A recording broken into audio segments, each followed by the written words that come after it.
ಕರ್ನಾಟಕ ರಕ್ಷಣಾ ವೇದಿಕೆಯ ಹೋಬಳಿ ಘಟಕದ ಅಧ್ಯಕ್ಷ ಅಂತ ಲತೀಫ್ ಮಾತಾಡ್ತಾ ಇದ್ದೀನಿ. ಇವತ್ತು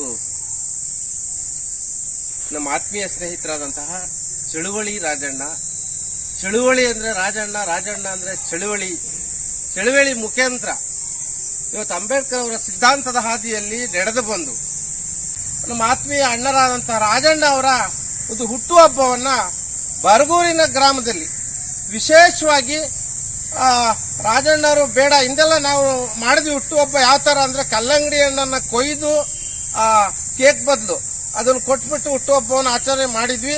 ಇವತ್ತು ಅದ್ಭುತವಾಗಿ ಒಂಚೂರು ಮಾಡಬೇಕು ಅನ್ನೋ ಒಂದು ಭಾವನೆಯಿಂದ ಯುವಕರೆಲ್ಲ ಗ್ರಾಮಸ್ಥರು ಅಭಿಮಾನಿಗಳು ಸೇರ್ಕೊಂಡು ಈ ಒಂದು ಕಾರ್ಯಕ್ರಮವನ್ನ, ಅದರಲ್ಲಿ ನಾನು ಕೂಡ ಒಬ್ಬ, ಕಾರ್ಯಕ್ರಮವನ್ನು ಯಶಸ್ವಿಗೊಳಿಸೋಣ, ಚೆನ್ನಾಗಿ ಮಾಡೋಣ.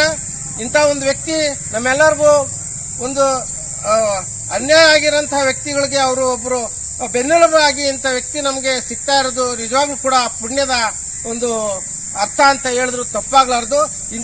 ಇಂಥ ಒಂದು ವ್ಯಕ್ತಿ ಬೆಳೀಲಿ ಅಂತೇಳಿ ಈ ಸಂದರ್ಭದಲ್ಲಿ ಅಂಬೇಡ್ಕರ್ ಅವರ ಆಶೀರ್ವಾದದ ಮುಖಾನ ನಾನು ಎರಡು ಮಾತಾಡಿ ಮುಗಿಸ್ತೀನಿ. ನಮಸ್ಕಾರ.